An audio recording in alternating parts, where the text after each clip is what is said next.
President, as one who has taken some interest in the election of presidents, I want to congratulate you on your election to this high office. Mr. Secretary General, delegates to the United Nations, ladies and gentlemen, we meet again in the quest for peace. 24 months ago, when I last had the honor of addressing this body, the shadow of fear lay darkly across the world. The freedom of West Berlin, wars in immediate peril, agreement on a neutral Laos seemed remote. The mandate of the United Nations in the Congo was under fire. Hold back the darkness. Today the clouds have lifted a little so that new rays of hope can break through. The pressures on West Berlin appear to be temporarily eased. Political unity in the Congo has been largely restored. A neutral coalition in Laos, while still in difficulty, is at least in being. The integrity of the United Nations Secretariat has been reaffirmed. A United Nations decade of development is underway. And for the first time in 17 years of effort, a specific step has been taken to limit the nuclear arms race. I refer, of course, to the treaty to ban nuclear tests in the atmosphere, outer space, and underwater, concluded by the Soviet Union, the United Kingdom, and the United States, and already signed by nearly 100 countries. It has been hailed by people the world over who are thankful to be free from the fears of nuclear fallout. And I am confident that on next Tuesday at 10:30 o'clock in the morning, it will receive the overwhelming endorsement of the Senate of the United States. The world has not escaped from the darkness. The long shadows of conflict and crisis envelop us still. But we meet today in an atmosphere of rising hope and at a moment of comparative calm. My presence here today is not a sign of crisis, but of confidence. I am not here to report on a new threat to the peace or new signs of war. I have come to salute the United Nations and to show the support of the American people for your daily deliberations. For the value of this body's weight, the reduction of global tension must not be an excuse for the narrow pursuit of self-interest. If the Soviet Union and the United States, with all of their global interests and clashing commitments of ideology, and with nuclear weapons still aimed at each other today, can find areas of common interest and agreement, then surely other nations can do the same. Nations caught in regional conflicts, in racial issues, or in the death throes of old colonialism. Chronic disputes which divert precious resources from the needs of the people or drain the energies of both sides serve the interests of no one. And the badge of responsibility in the modern world is a willingness to seek peaceful solutions. It is never too early to try, and it's never too late to talk. And the United States, as a major nuclear power, does have a special responsibility to the world. It is, in fact, a threefold responsibility. A responsibility to our own citizens, a responsibility to the people of the whole world who are affected by our decisions, and to the next generation of humanity. We believe the Soviet Union also has these special responsibilities, and that those responsibilities require our two nations to concentrate less on our differences and more on the means of resolving them peacefully. For too long, both of us have increased our military budgets, our nuclear stockpiles, and our capacity to destroy all life on this hemisphere, human, animal, vegetable, without any corresponding increase in our security. Our conflicts, to be sure, are real. Our concepts of the world are different. No service is performed by failing to make clear our disagreements. A central difference is the belief of the American people in self-determination for all people. We believe that the people of Germany and Berlin must be free to reunite their capital and their country. We believe that the people of Cuba must be free to secure the fruits of the revolution that have been betrayed from within and exploited from without. Protection of freedom. And our determination to safeguard that freedom will measure up to any threat or challenge. But I would say to the leaders of the Soviet Union and to their people that if either of our countries is to be fully secure, we need a much better weapon than the H-bomb, a weapon better than ballistic missiles or nuclear submarines, and that better weapon is peaceful cooperation. We have in recent years agreed on a limited test ban treaty, on an emergency communications link between our capitals, on a statement of principles for disarmament, on an increase in cultural exchange, on cooperation in outer space, on the peaceful exploration of the Antarctic, and on tempering last year's crisis over Cuba.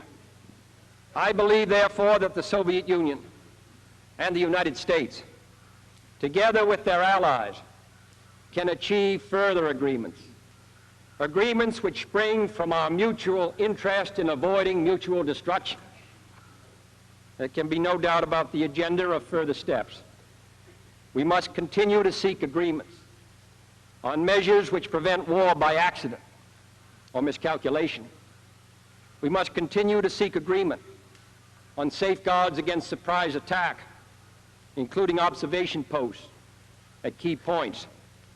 We must continue to seek agreement on further measures to curb the nuclear arms race by controlling the transfer of nuclear weapons, converting fissionable materials to peaceful purposes, and banning underground testing with adequate inspection and enforcement. We must continue to seek agreement on a freer flow of information and people from east to west and west to east. We must continue to seek agreement, encouraged by yesterday's affirmative response to this proposal by the Soviet foreign minister on an arrangement to keep weapons of mass destruction out of outer space. Let us get our negotiators back to the negotiating table to work out a practicable arrangement to this end. Purposes. Finally, in a field where the United States and the Soviet Union have a special capacity, in the field of space, there is room for new cooperation, for further joint efforts in the regulation and exploration of space. I include among these possibilities a joint expedition to the moon. Space offers no problems of sovereignty. By resolution of this assembly, the members of the United Nations have forsworn any claim to territorial rights in outer space or on celestial bodies, and declared that international law and the United Nations Charter will apply.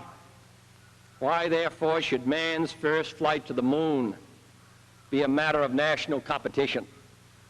Why should the United States and the Soviet Union, in preparing for such expeditions, become involved in immense duplications of research, construction, and expenditure? Surely we should explore whether the scientists and astronauts of our two countries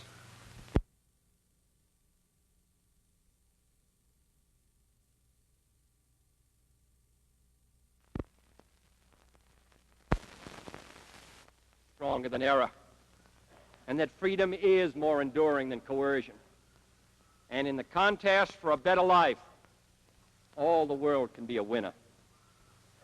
The effort to improve the conditions of man, however, is not a task for the few. It is the task of all nations, acting alone, acting in groups, acting in the United Nations. For plague and pestilence and plunder and pollution, the hazards of nature and the hunger of children are the foes of every nation. Has man had such capacity to control his own environment, to end thirst and hunger, to conquer poverty and disease, to banish illiteracy and massive human misery? We have the power to make this the best generation of mankind in the history of the world, or to make it the last. The provision of development assistance by individual nations must go on, but the United Nations also must play a larger role in helping bring to all men the fruits of modern science and industry. A United Nations conference on this subject, held earlier this year at Geneva, opened new vistas for the developing countries. Next year, a United Nations conference on trade will consider the needs of these nations for new markets. And more than 4/5 of the entire United Nations system can be found today mobilizing the weapons of science and technology for the United Nations decade of development. But more can be done. A World Center for Health Communications under the World Health Organization could warn of epidemics and the adverse effects of certain drugs, as well as transmit the results of new experiments and new discoveries. Regional research centers could advance our common medical knowledge and train new scientists and doctors for new nations. A global system of satellites could provide communication and weather information for all corners of the earth. A worldwide program of conservation could protect the forest and wild game preserves now in danger of extinction for all time, improve the marine harvest of food from our oceans, and prevent the contamination of air and water by industrial as well as nuclear pollution. And finally, a worldwide program of farm productivity and food distribution, similar to our country's Food for Peace program, could now give every child the food he needs. But man does not live.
New efforts are needed if this Assembly's Declaration of Human Rights, now 15 years old, is to have full meaning. And new means should be found for promoting the free expression and trade of ideas through travel and communication and through increased exchanges of people and books and broadcasts. For as the world renounces the competition of weapons, competition in ideas must flourish. And that competition must be as full and as fair as possible. The United States delegation will be prepared to suggest to the United Nations initiatives in the pursuit of all these goals For this is an organization for peace, and peace cannot come without work and without progress. The peacekeeping record of the United Nations has been a proud one, though its tasks are always formidable. We are fortunate to have the skills of our distinguished Secretary General and the brave efforts of those who have been serving the cause of peace in the Congo and the Middle East, in Korea and Kashmir, in West New Guinea and Malaysia. But what the United Nations has done in the past is less important than the tasks for the future. We cannot take its peacekeeping machinery for granted. That machinery must be soundly financed, which it cannot be if some members are allowed to prevent it from meeting its obligations by failing to meet their own. The United Nations must be supported by all those who exercise their franchise here, and its operations must be backed to the end. Too often a project is... I also hope that the recent initiative of several members in preparing standby peace forces for United Nations call will encourage similar commitments by others. This nation remains ready to provide logistic and other material support. Policing, moreover, is not enough without provision for Pacific settlement. We should increase the resort to special missions of fact-finding and conciliation, make greater use of the International Court of Justice, and accelerate the work of the International Law Commission. The United Nations cannot survive as a static organization. Its obligations are increasing, as well as its size. Its charter must be changed, as well as its customs. The authors of that charter did not intend that it be frozen in perpetuity. The science of weapons and war has made us all, far more than 18 years ago in San Francisco, one world and one human race with one common destiny. In such a world, absolute sovereignty no longer assures us of absolute security. The conventions of peace must pull abreast and then ahead of the inventions of war. The United Nations, building on its successes and learning from its failures, must be developed into a genuine world security system. But peace does not rest. 2 years ago, I told this body that the United States had proposed and was willing to sign a limited test ban treaty.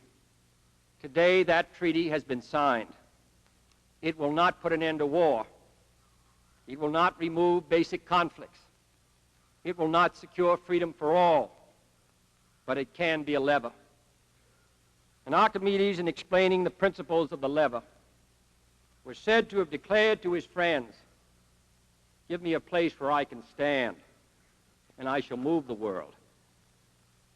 My fellow inhabitants of this planet, let us take our stand here in this assembly of nations, and let us see that if we, in our own time, can move the world to a just and lasting peace,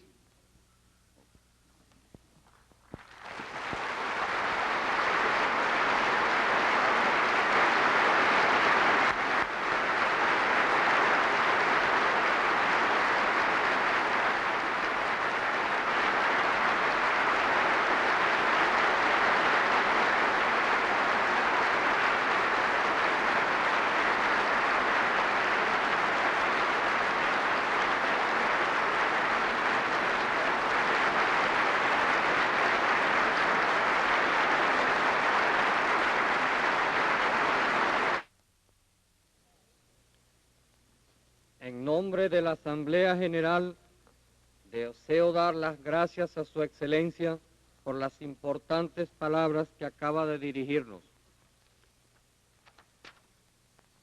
Ruego a los delegados que permanezcan en sus puestos mientras acompaño al presidente fuera del salón, después de lo cual quedará levantada la sesión.